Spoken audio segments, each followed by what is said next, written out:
Assalamualaikum everyone. I am Noreen from the University Institute of Diet and Nutritional Sciences. Um, Today we are going to discuss about world hunger malnutrition. According to the key facts and statistics 2021, around the world, more than enough food is produced to feed the global population, but as many as 111 million people still go hungry or malnourished. So here we will discuss that what is hunger and malnutrition. So hunger, you can say, a short-term physical discomfort as a result of chronic food shortage, or in severe cases, a life-threatening due to the lack of food. There is also another definition in which people do not eat enough food to provide the nutrients and minerals for active and healthy life.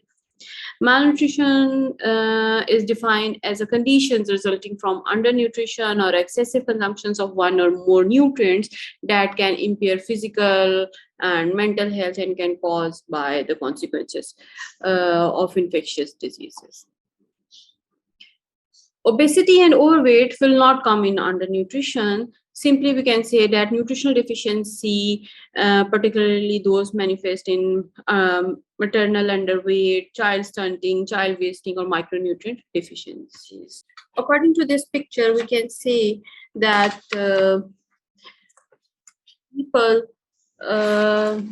who are hungry is strongly interconnected with poverty, and is involved the interactions among an array of social, political, demographic factors. People living in poverty frequently face household foods insecurity, use inappropriate care practices, and live in unsafe environment that have a low access to the quality of water, sanitation, and hygiene, and inadequate access or the availability of food services and education. All of which all contributed to hunger, as we can see in this picture. Here we are going to discuss about the facts. 1 out of 12 people worldwide is malnourished, and 160 million children under the age of 5 are starving, which you can say it shows that world is nutritionally deprived. World hunger refers to the hunger aggregated to the world levels, which related terms including the food insecurity and malnutrition. So what is food insecurity? Food insecurity means, you can say, it's a measurement of the availability of food and the individual's ability to access it, or you can say affordability is one of its important factor. There are 2 basic types of malnutrition or the undernutrition, that is protein and energy malnutrition and micronutrient deficiencies. Here is the prevalence rate, in which you can see that 800 million undernourished people live in the world today. This means that 1 in 9 people do not get enough food to be healthy and lead an active life. Hunger and malnutrition are a number one risk for health and health worldwide, greater than AIDS and malaria and tuberculosis combined. So as a public policy maker, we can say that we have to make different types of strategies or policies to improve the health of malnourished people who are worldwide, by giving them food and by giving other different ways. Most of the countries affected worldwide, here's the list, like Afghanistan, Africa, Austria, Sudan, Somalia, Thailand, and so on. If you can't feed 100 people, then just feed 1, according to Mother Teresa.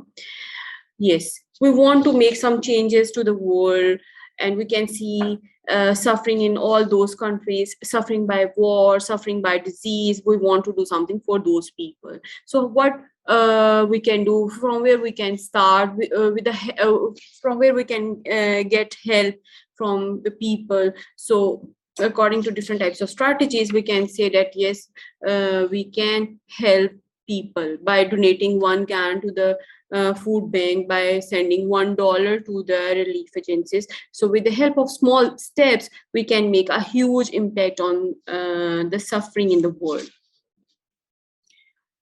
Number of hungry people in the world, according to FAO, Food and Agriculture Organizations, 15 million people worldwide are chronologically undernourished in 2016. 11 million undernourished people in the developed countries like Africa, and yes, the absolute numbers of undernourished people in Asia is the largest. 850 million people means 1 in 9 across the world do not have enough food to eat every day. There are the factors that contribute to the current food crisis, like increasing the fuel prices. Increasing fuel prices mean the high prices have pushed many people to the poverty due to this transportation cost have also been increased by almost 27%. Crop used for biofuels, rising the demand for animal feed, political conflicts, severe global weather patterns, and poor environmental practices. So these are the common factors which can contribute to the current food crisis. Rising food prices could also increase the proportions of income spent on food and in poor countries. Increase the poverty among net food buyers, leading to more urban poverty. Here we are going to discuss about the effect of hunger on children. As people are not taking balanced food, due to this reason they may face like bleeding gum, or the visual disturbance, or the cognitive impairment, psychiatric issues, and anxiety. I am going to discuss in detail, like food iron deficiency may lead to physical and cognitive development, and vitamin A deficiency may cause night blindness, reduce the body resistance to disease, and iodine deficiency may also impair the cognitive development in children. So as a policymaker, I may suggest that yes, with the help of different strategies, we can improve the health of children at community level. Does the world produce enough food to feed? Is questions which always come in our mind. Yes, the answer is yes. The world's farmers produce enough food to feed global population, but still hunger exists. It is only due to the food waste. You can say 30 to 40% of all the food is wasted, and this waste is due to the lack of infrastructures and knowledge to keep food fresh. So here we are going to discuss about the causes of hunger. Causes of hunger. The first cause of hunger is poverty. Most people who are hungry are living in extreme poverty, and the next is job instability. Hunger is also caused by poverty, which is basically the result from the lack of job and job pay too little. Food shortage is very common in the developing countries. Even you can say the farmers and the families who depend on their leftover to survive between harvests. Food spoilage. Food spoilage is also the major problem which may lead towards hunger and poverty. Food spoilage means you can say a situation or the process in which the food product become unsuitable to ingest by consumers because of the spoilage, maybe the light or the heat or the humidity or the spoilage bacteria and all. So small holders farmers do not have adequate storage facilities to protect their supplies against the pest and weather. Coexisting form of malnutrition is related to diet. The coexistence of multiple forms of malnutrition is a global phenomenon. Wastings always coexist with the stunting in the same geographical area and can be found simultaneously in children. And the reason is micronutrient deficiencies. Inadequate supply of energy and protein result in impair of child growth.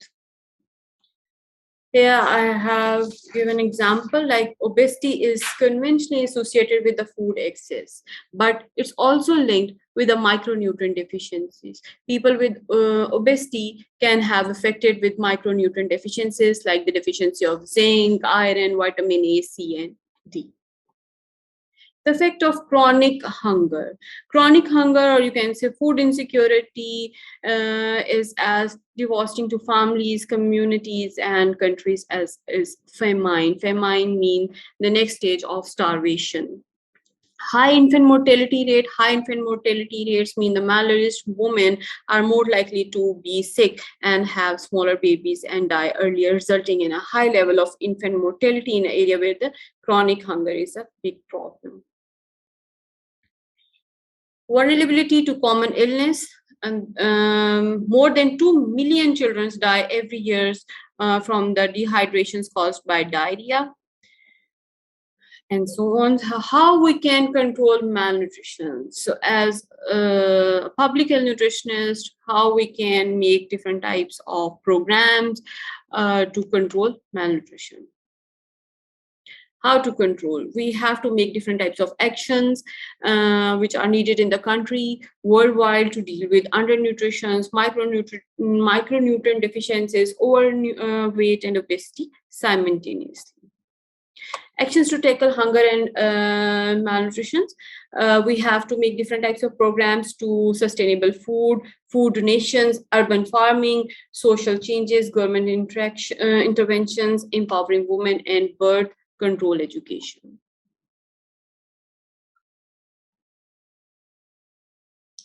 What can we do at home?